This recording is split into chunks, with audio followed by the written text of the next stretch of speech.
Hello dear students, welcome back to my channel physics SPC. Current electricity का एक question. Find the equivalent resistance R A B S on the figure. चार choice दे रखी है, ये figure दे रखा है। देखो, इसमें ए और बी से बैटरी जोड़ेंगे सबसे पहले, जैसे मैंने जोड़ ली, और इसका पोटेंशियल डिफरेंस भी मान लेंगे। ये लो पोटेंशियल है और ये हाई पोटेंशियल है, तो इस पॉइंट का पोटेंशियल 0 मान लो और इस पॉइंट का पोटेंशियल V मान लो। तो पोटेंशियल डिफरेंस हो गया इन दोनों पॉइंटों के बिटवीन कैपिटल V।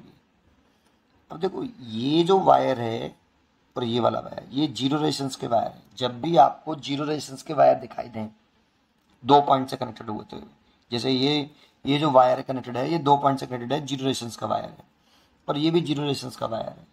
जब भी आपको जीरो रेजिस्टेंस के वायर दिखाई दें तो उस क्वेश्चन को कैसे करते हैं वो देखना है। तो देखो, जीरो रेजिस्टेंस का वायर है तो इस पॉइंट का पोटेंशियल भी 0 वोल्ट होगा, तो किसका 0 है, इसका भी 0 होगा। पोटेंशियल सेम होंगे इसके। देखो, जो जीरो रेजिस्टेंस के वायर होते हैं for connecting wire, for connecting wire, ऐसे वायर जिनका रेजिस्टेंस 0 है, उसके करो जो पोटेंशियल डिफरेंस निकालें V बराबर I इंटू आर। और ये पोटेंशियल डिफरेंस है तो high potential minus low potential equal to current और रेजिस्टेंस कितना 0। तो potential difference between conducting wire जिसका रेजिस्टेंस 0 है वो कितना आया 0, और पोटेंशियल कैसे आया सेम।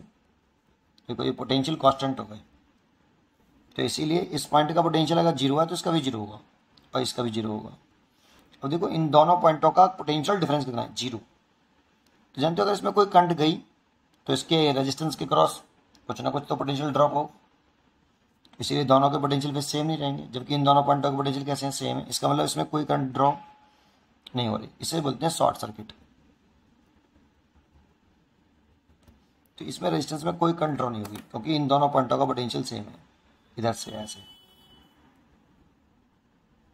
तो इसमें अगर कोई करंट जाती तो इस रेजिस्टेंस के अक्रॉस कुछ ना कुछ पोटेंशियल ड्रॉप जरूर होता, और ड्रॉप होता तो इन दोनों के पोटेंशियल सेम नहीं होते, इसीलिए इसमें कोई करंट नहीं जाएगी, तो शॉर्ट सर्किट हो गया। अच्छा, इस पॉइंट का पोटेंशियल कुछ भी लेट कर लो, जैसे एक्स लेट कर लो, V वोल्ट आप कर सकते हो। तो जरा देखो, सबसे पहले यहाँ पर कौन से दो पॉइंटों के बिटवीन पोटेंशियल इक्विवेलेंट रेजिस्टेंस पूछना, ए और बी के। तो ए और ये जो बी है, ए वाले पॉइंट का पोटेंशियल मैंने V माना है और बी पॉइंट का पोटेंशियल मैंने 0 माना है, और एक्स कोई एक और पॉइंट है जिसका पोटेंशियल हमें पता नहीं है।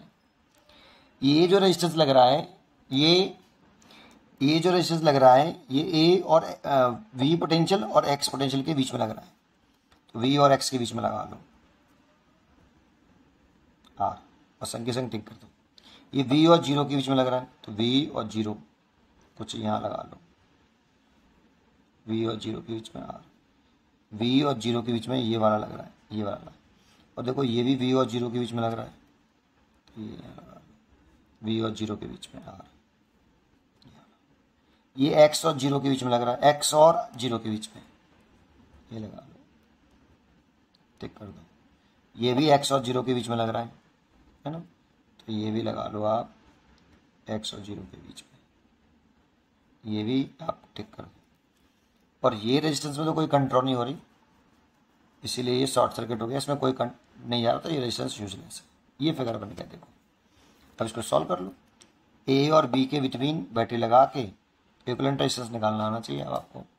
देखो, ये दोनों कैसे हैं पैरेलल में, क्योंकि इस वाले पॉइंट का और इस वाले पॉइंट का जो पोटेंशियल है वो V है और इसका 0 है, तो इसके लिए पोटेंशियल डिफरेंस V है, इसका भी पोटेंशियल डिफरेंस V है, तो ये दोनों पैरेलल में। तो पैरेलल में कितना होता है बेटा, R डैश बराबर R1 R2 over R1 plus R2, ये होता है पैरेलल में। तो इन दोनों को पैरेलल में करेंगे तो R इंटू आर और 2R, ये से कैंसिल, दैट मीन्स R/2। तो इन दोनों का कॉम्बिनेशन करके 1 हो गया, इन दोनों का कॉम्बिनेशन करके ये R/2 हो गया। अच्छा, ये दोनों भी पैरेलल में, क्योंकि इसका पोटेंशियल डिफरेंस x है और इसका भी पोटेंशियल डिफरेंस x है, x माइनस के 0, x माइनस के 0, तो ये भी पैरेलल में, तो इनका भी कर लें, तो ये भी आपका R/2 आ गया। अब देखो ये और ये बचा और ये बचा, ये दोनों किसमें, सीरीज में। तो r/2 और r का सीरीज करें तो r plus r/2 that means 3r/2। तो इन दोनों का 3r/2 हो गया, ये उठा लिया, ये 3r/2। ये और ये पैरेलल में, तो r इक्वलेंट आ जाएगा बेटा इस पे। तो r इक्वलेंट इक्वल टू, ये वाला फॉर्मूला लगा रहा हूँ, 3r/2 plus r/2 over, sorry multiplied होता है ऊपर, मल्टीप्लाइड, नीचे होता है 3r/2 प्लस r/2। तो ये तो हो गया आपका 3r/4 इंटू r, और नीचे हो गया ये 4r/2 दैट मीन्स 2r। तो एक r से तो एक r कट गया, और r इक्वलेंट आ गया आपका 3r/8, इतना 3r/8। इसके लिए इसकी चॉइस होगी सी, 3r/2, 3r/8। पढ़ते रहिए और खुश रहिए।